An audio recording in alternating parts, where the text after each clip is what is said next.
আল্লাহ নবীর কাছে একজন যুবক ছেলে এসেছে, এসে বলছে, হে নবী, আমরা যে দোয়া চাই, দোয়া কবুল হয় বুঝবো কি করে? নবীজি বললেন, শোনো, দোয়া কবুল হওয়ার 5টা শর্ত আছে। কয়টা? যতদিন বাঁচবেন এই 5টা জিনিস মনে রাখবেন বাপ, যতদিন বাঁচবেন এই 5টা জিনিস মনে রাখবেন। যার মধ্যে এই 5টা পাবেন, চোখ বন্ধ করে বলবেন ওর দোয়া আল্লাহ কবুল করবে। আর যার মধ্যে এই 5টা পাবেন না, একদম বলে দেবেন ও যত বড় পীর সাহেব, মনি সাহেব, মুফতি সাহেব, ইমাম সাহেব, বক্তা সাহেব হোক, ওর দোয়া আল্লাহ কবুল করবে না। এই 5টা জিনিস কি কি? ছেলেটি বলছে, ইয়া রাসূলুল্লাহ, আমরা যে দোয়া চাই দোয়া কবুল হয় বুঝবো কি করে? নবীজি বললেন, দোয়া কবুল হওয়ার 5টা শর্ত আছে। 1 নাম্বার, নবীজি বললেন, এই যুবক, দোয়া যখন চাইবে হালাল খাবার খেয়ে দোয়া চাইবে। জোরে বলুন সুবহানাল্লাহ। তাহলে আমাদের খাবারটা কেমন হবে বাপ? হালাল। অনুরোধ করে বলে যাচ্ছি বাপ, হালাল খাবার খান। কোরআনে আল্লাহ পাক বলছেন, ইয়া আইয়ুহাল্লাযীনা আমানু কুলু মিন তাইয়্যিবাতি মা রাযাকনাকুম ওয়াশকুরু লিল্লাহি ইন কুনতুম ইয়্যাহু তা'বুদুন। 2 নম্বর পারা 4 নম্বর পৃষ্ঠা 14 নম্বর লাইন, সূরার নাম সূরা বাকারাল কোরআন। আল্লাহ পাক বলছেন, হে ঈমানদার বান্দাগণ, কুলু মিন তাইয়্যিবাতি মা রাযাকনাকুম, আমার দেওয়া হালাল রিজিকগুলো তোরা ভক্ষণ কর, হারাম খাবারগুলো কখনোই খেতে যাস না। 1 নম্বর নবী বললেন, যুবক, দোয়া যখন চাইবে হালাল খাবার খেয়ে দোয়া চাইবে। 2 নম্বর, দোয়া যখন চাইবে পৃথিবীর কোন ব্যক্তি বস্তুর কাছে চাইবে না, একমাত্র আল্লাহর কাছে চাইবে। জোরে বলুন।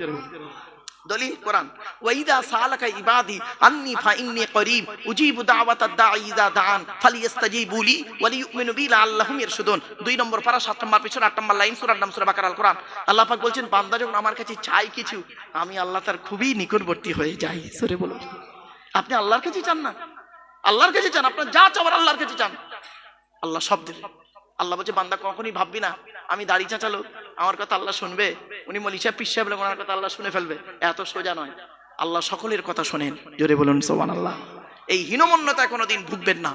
এরপরে 3 নম্বর নবী বললেন, দোয়া যখন চাইবে সকলের জন্য দোয়া চাইবে।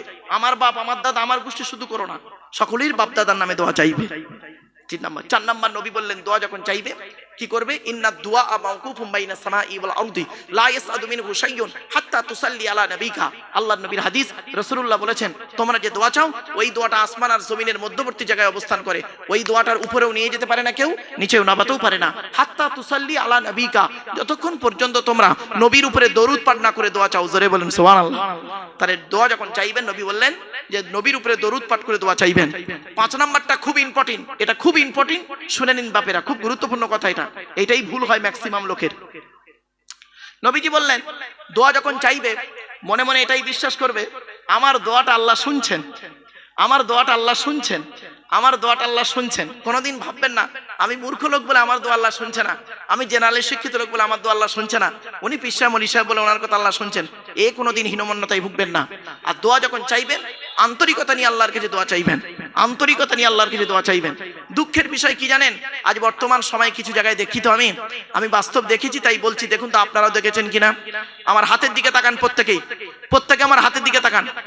বক্তা মোনাজাত করছে, দেখবেন বক্তা মোনাজাত করছে, রব্বানা যালামনা আনফুসানা ওয়া ইল্লাম তাগফির লানা ওয়া তারহামনা লানাকুনান্না মিনাল খাসিরিন লা তাকনাতু মির রাহমাতিল্লাহ ইন্নাল্লাহা ইয়াগফিরু যুনুবা জামিয়া লা তাকনাতু মির রাহমাতিল্লাহ ইন্নাল্লাহা ইয়াগফিরু যুনুবা জামিয়া।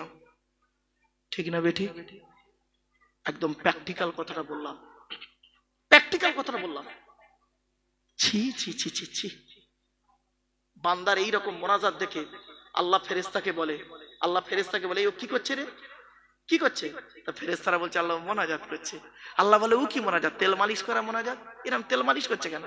আর গাঁট ভাঙছে বেয়াদবের মতো। আবার এরকম অনেকে দেখবে এমন করে, দেখবে হাতটা এমন করবে, ওরা আবার এমন করবে, এমন করে আল্লাহ এই করো তাই করো অমুক করো, আবার গাঁট ভাঙবে এরকম করবে। পীর সাহেব, মৌলভী সাহেব, মুফতি সাহেব, যেই সাহেব হোক না কেন, ভুল ভুল। ঠিক না বেঠিক? যদি বলে বেখেয়ালে করে, আরে বেখেয়ালে করে তো অ্যাবনরমাল, তাহলে ও তো সেন্সই ঠিক নেই। ওর হাত একরকম করে, মুখ বলে একরকম, ও তো সেন্সই ঠিক নেই।